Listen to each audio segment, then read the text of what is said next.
Assalamualaikum warahmatullahi wabarakatuh. Perkenalkan, nama saya Aswar Munandar dari jurusan Psikologi Pendidikan dan Bimbingan Program Studi Bimbingan dan Konseling angkatan 2018.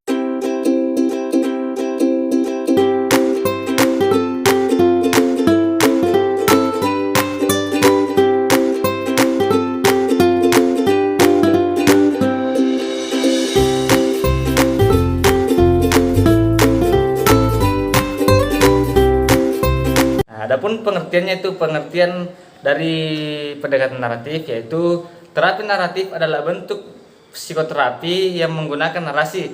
Pendekatan ini mempunyai nama naratif konseling. Naratif konseling mempunyai pandangan konstruksionis sosial, naratif postmodern yang menyoroti bagaimana kekuatan dan pengetahuan dalam keluarga dan kebenaran serta sosial lainnya. Kedua itu biografi tokoh. Yang pertama itu Michael White.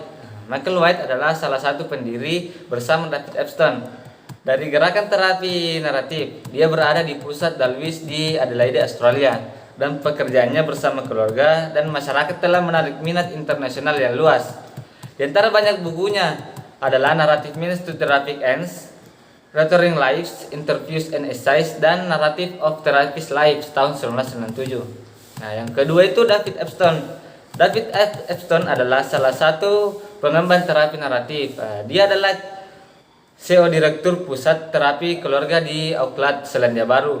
Dia adalah seorang pengelana internasional yang memberikan ceramah dan lokakarya di Australia, Eropa, dan Amerika Utara. Dia adalah penulis bersama Narrative Means to Therapy Ends, White and Epstein tahun 1990, dan pendekatan playful untuk masalah serius, terapi naratif dengan anak-anak dan keluarga mereka. Yang ketiga itu hakikat manusia. Menurut pendekatan naratif, manusia adalah makhluk yang memiliki kapasitas untuk berpikir kreatif dan imajinatif. Praktisi naratif tidak berasumsi bahwa mereka tahu lebih banyak tentang kehidupan klien daripada mereka. Klien adalah penafsir pertama dari pengalaman mereka sendiri. Orang-orang dipandang sebagai agen aktif yang mampu mendapatkan makna dari dunia pengalaman mereka. Dengan demikian, proses perubahan dapat dipermudah. Yang keempat itu tujuan konseling. Tujuan umum terapi naratif adalah mengundang orang untuk menggambarkan pengalaman mereka dalam bahasa baru dan segar. Dalam melakukan ini, mereka membuka pemandangan baru tentang apa yang mungkin. Bahasa baru ini memungkinkan mereka untuk mengembangkan makna baru untuk pikiran, perasaan, dan perilaku bermasalah mereka. Terapi naratif hampir selalu mencakup kesadaran akan dampak berbagai aspek budaya dominan pada kehidupan manusia.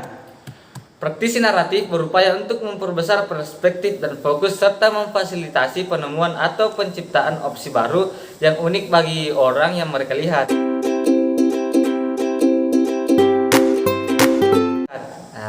Selanjutnya itu yang kelima ya, tahap-tahap konseling. Yang pertama, berkolaborasi dengan klien untuk datang dengan nama yang disetujui bersama untuk sebuah masalah. Yang kedua, memunculkan masalah yang menekan dan membuat strategi penyelesaiannya. Yang ketiga itu menyelidiki bagaimana masalah itu mengganggu atau mendominasi diri klien. Yang keempat itu meminta klien untuk melihat ceritanya dari perspektif yang berbeda dengan menawarkan alternatif tujuan untuk hal tersebut. Yang kelima, menemukan saat ketika klien tidak didominasi atau putus asa dengan masalah dengan mencari pengecualian untuk masalah ini.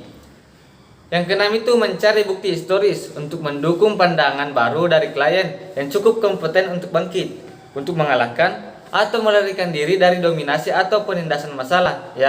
Pada tahap ini, identitas seseorang dan kisah hidup mulai ditulis ulang. Yang ketujuh, meminta klien untuk berspekulasi tentang masa depan yang diharapkan dengan melihat kekuatan atau kompeten mereka. Klien dapat membayangkan dan merencanakan masa depan yang dapat mengurangi atau mencegah hidup bermasalah. Yang kedelapan itu mencari atau membuat pendukung untuk memahami dan mendukung cerita baru klien. Hal ini tidak cukup untuk membaca cerita baru. Klien perlu cerita baru di luar terapi karena masalah orang tersebut awalnya dikembangkan dalam konteks sosial. Ya, adalah penting untuk melibatkan lingkungan sosial dalam membantu atau mendukung kisah hidup baru yang telah muncul dalam percakapan dengan terapis. Nah, selanjutnya itu teknik-teknik konselingnya. Ya, aplikasi terapi naratif yang efektif lebih tergantung pada sikap atau perspektif terapis daripada teknik. Nah, dalam praktek terapi naratif ini tidak ada resep, tidak ada agenda yang ditetapkan, dan tidak ada formula yang dapat diikuti oleh terapis untuk memastikan hasil positifnya. Ketika pertanyaan eksternalisasi didekati, terutama sebagai teknik, intervensi akan dangkal, dipaksakan, dan tidak mungkin untuk menghasilkan efek terapi yang signifikannya. Jika konseling dilakukan dengan menggunakan pendekatan formula, klien cenderung merasa bahwa ada hal-hal yang dilakukan pada mereka dan merasa ditinggalkan dalam pembicaraan. Terapi naratif setuju dengan Carl Rogers ya tentang gagasan cara terapis sebagai lawan yang didorong oleh teknik. Pendekatan naratif untuk konseling lebih dari penerapan keterampilan. Ini didasarkan pada karakteristik pribadi terapis yang menciptakan iklim yang mendorong klien untuk melihat cerita mereka dari sudut pandang yang berbeda. Nah, pendekatan ini juga merupakan ekspresi sikap etis yang didasarkan pada kerangka filosofis ini. Dari kerangka kerja konseptual ini bahwa praktik diterapkan untuk membantu klien dalam menemukan makna baru dan kemungkinan baru dalam kehidupan mereka. Nah, yang pertama itu pertanyaan dan lebih banyak pertanyaan. Ya, ini adalah tekniknya ya. Jadi yang pertama itu pertanyaan dan lebih banyak pertanyaan. Pertanyaan yang diajukan oleh terapis naratif ini mungkin tampak tertanam dalam percakapan yang unik, bagian dari dialog tentang dialog sebelumnya, penemuan peristiwa unik, atau eksplorasi proses dan imperatif budaya yang dominan. Apapun tujuannya, pertanyaannya seringkali meringkar atau berhubungan dan mereka berupaya memperdayakan klien dengan cara baru. Untuk menggunakan ungkapan terkenal Gregory Bateson, Corey tahun 2009, itu adalah pertanyaan untuk mencari perbedaan yang akan membuat perbedaan. Terapi naratif menggunakan pertanyaan sebagai cara untuk menghasilkan pengalaman daripada untuk mengumpulkan informasi. Ya, tujuan dari pertanyaan adalah untuk secara progresif menemukan atau membangun pengalaman klien sehingga terapis memiliki rasa arah yang harus dikejar. Pertanyaan selalu ditanyakan dari posisi hormat, rasa ingin tahu, dan keterbukaan.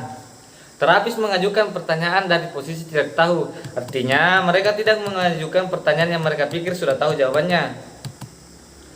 Setiap akses istimewa ke kebenaran, konselor secara konsisten berperan dalam mencari pemahaman tentang pengalaman klien melalui proses mengajukan pertanyaan. Terapis memberikan klien kesempatan untuk menjelajahi berbagai dimensi situasi kehidupan mereka. Melakukan hal ini membantu memunculkan asumsi budaya yang tidak disebutkan yang berkontribusi pada konstruksi awal masalah. Terapis tertarik menemukan bagaimana masalah pertama kali menjadi jelas dan bagaimana mereka telah mempengaruhi pandangan klien. Terapi naratif ini berupaya melibatkan orang-orang dalam mendekonstruksi cerita yang penuh masalah, mengidentifikasi arah yang disukai, dan membuat cerita alternatif yang mendukung arah yang disukai ini. Yang kedua, mencari hasil yang unik. Dalam pendekatan naratif, pertanyaan eksternalisasi diikuti oleh pertanyaan yang mencari hasil yang unik. Terapis berbicara kepada klien tentang saat-saat pilihan atau kesuksesan mengenai masalah tersebut. Hal ini dilakukan dengan memilih untuk memperhatikan setiap pengalaman yang berbeda dari kisah masalahnya. Terlepas dari atau seberapa tidak signifikannya hal itu bagi klien, terapis mungkin bertanya, apakah pernah ada waktu di mana kemarahan ingin mengambil alih Anda dan Anda ingin menentang? Ya, seperti apa rasanya bagimu? Bagaimana Anda melakukannya? Pertanyaan-pertanyaan ini ditujukan untuk menyoroti saat-saat ketika masalah belum terjadi atau ketika masalah telah berhasil diselesaikan. Hasil-hasil unik sering kali dapat ditemukan di masa lalu atau masa kini. Tetapi mereka juga dihipotesiskan untuk masa depannya. Untuk apa yang akan menentang kemarahan Anda? Menjelajahi pertanyaan-pertanyaan seperti ini memungkinkan klien untuk melihat bahwa perubahan itu mungkin. Ya, dalam akun hasil unik inilah gateway disediakan untuk versi alternatif kehidupan seseorang. Yang ketiga, cerita alternatif dan reauthoring atau membangun cerita baru. Berjalan seiring dengan dekonstruksi dan terapi naratif mendengarkan pembukaan cerita baru. Orang-orang dapat secara terus-menerus dan aktif mereautorisasi kehidupan mereka. Dan terapis narasi ini mengundang klien untuk menulis cerita alternatif melalui hasil yang unik. Didefinisikan sebagai peristiwa yang tidak diprediksi oleh kisah jenuh masalah. Terapis naratif meminta bukaan. Apakah Anda pernah dapat melarikan diri dari pengaruh masalah? Ya, terapi mendengarkan petunjuk untuk kompetensi di tengah-tengah cerita yang bermasalah dan membangun kisah kompetensi di sekitarnya. Titik balik dalam wawancara naratif datang ketika klien membuat pilihan apakah akan terus hidup dengan cerita yang penuh masalah atau membuat cerita alternatif. Ya. Melalui penggunaan pertanyaan kemungkinan unik, terapis memindahkan fokus ke masa depannya. Ya, misalnya, mengingat apa yang telah Anda pelajari tentang diri Anda, apakah langkah selanjutnya yang mungkin Anda ambil? Ya, ketika Anda bertindak dari identitas pilihan Anda, tindakan apa yang akan mengarahkan Anda untuk melakukan lebih banyak? Ya, pertanyaan semacam itu mendorong orang untuk merefleksikan apa yang telah mereka capai saat ini dan apa langkah mereka selanjutnya. Terapis bekerja dengan klien secara kolaboratif dengan membantu mereka membangun cerita yang lebih koheren dan komprehensif. Apakah terlibat dalam percakapan bebas arus atau terlibat dalam serangkaian pertanyaan secara relatif? Nah, proses yang konsisten, terapi naratif berupaya atau berusaha untuk memperoleh kemungkinan baru dan menanamkannya dalam narasi kehidupan dan proses orang-orang yang mereka layani. Penyelidikan tentang hasil yang unik mirip dengan pertanyaan pengecualian terapis yang berfokus pada solusi. Keduanya ini berusaha membangun kompetensi yang sudah ada dalam diri seseorang. Untuk lebih jelasnya, marilah kita saksikan atau lihat proses konseling narasi ini. Selamat menyaksikan.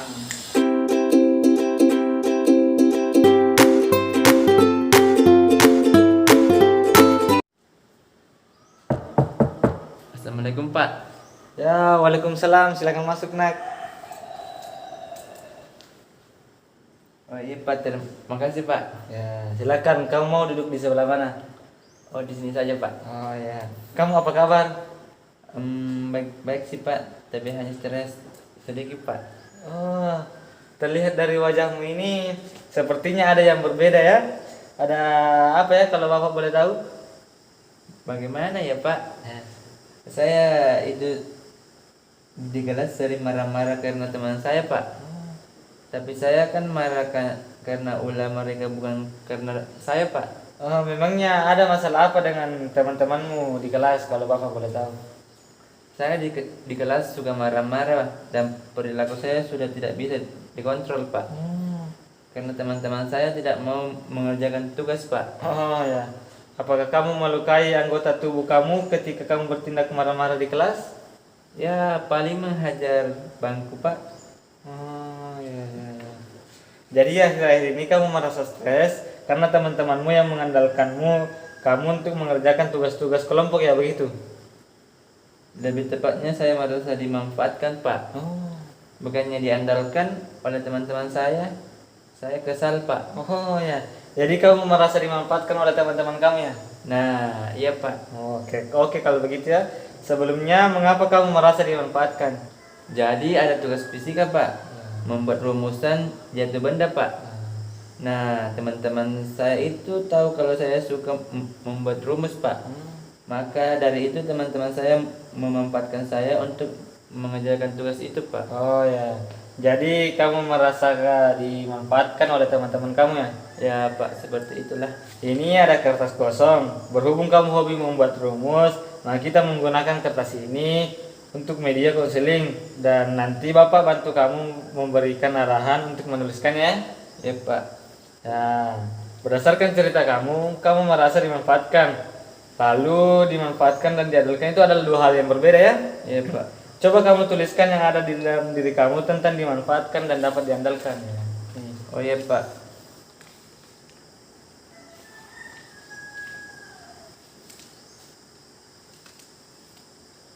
Sudah Pak. Oh ya. Baik, coba kamu bacakan tulisan kamu itu ya.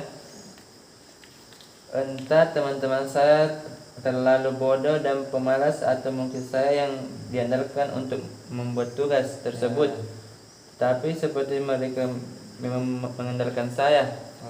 Mereka biasanya sering menanyakan tugas kepada saya. Kalau saya menjawab belum, mereka mengejek dan menghina saya bodoh. Rasanya ingin menghancurkan semua barang yang ada di dekat saya. Oh ya. Kalau mereka sedang seperti itu. Oh ya. Baik. Itu tadi ceritamu ya yang kamu tulis di kertas. Ya, sekarang menurutmu ada hal yang berbeda tidak antara dimanfaatkan dan dapat diandalkan? Ya, kalau diandalkan berarti teman saya akan mendukung saya dalam mengerjakan tugas, Pak. Oh ya. Tapi kalau dimanfaatkan, mereka hanya menyuruh saya mengerjakan tugas tanpa menyumbangkan ide dan gagasan yang mereka punya, Pak, kepada tugas itu. Oh ya. Tapi apakah diri kamu merasa diandalkan karena kemampuan kamu yang pintar menulis dan membuat suatu karya tulisan yang baik? Ya, Pak. Ya, sebelumnya Bapak juga pernah menangani sebuah kasus yang di situ merasa dirinya jelek dan tidak percaya diri. Tetapi sebenarnya dia adalah anak yang pemberani dan ia tidak jelek. Ya, Pak. Akhirnya ia merubah cara pandangnya bahwa ia percaya diri dan mulai merawat diri dan mencintai dirinya sendiri. Ya, untuk kasus kamu ini, kamu perlu merubah cara pandang kamu terhadap teman-temanmu, bahwa sebenarnya mereka itu mengandalkan kamu dalam mengerjakan tugas kelompok tersebut, bukan memanfaatkanmu ya. Ya, Pak. Ya, coba kamu tuliskan kembali di kertas itu, jika kamu berpandangan bahwa teman-temanmu itu mengandalkan kamu, bukan memanfaatkan kamu. Nah, baik Pak, saya akan menulis kembali. Ya, silahkan.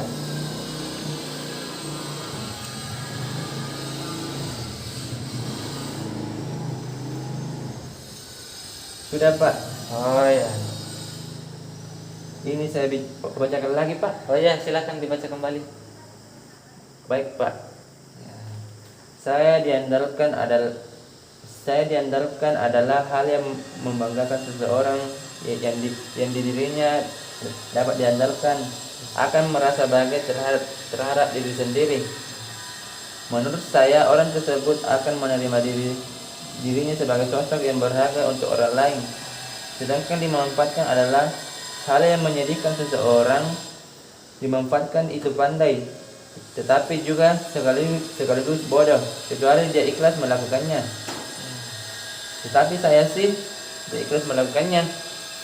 Dan kalau saya tahu kalau saya dimanfaatkan, saya akan marah besar terhadap orang-orang yang telah memanfaatkan saya.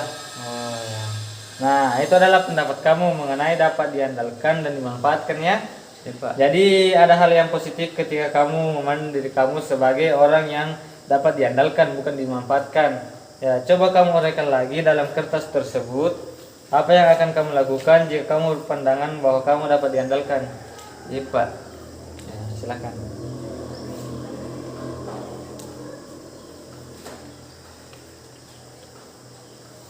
Sudah, Pak. Oh ya, baik. Coba kamu bacakan kembali apa yang kamu tulis itu. Baik, Pak.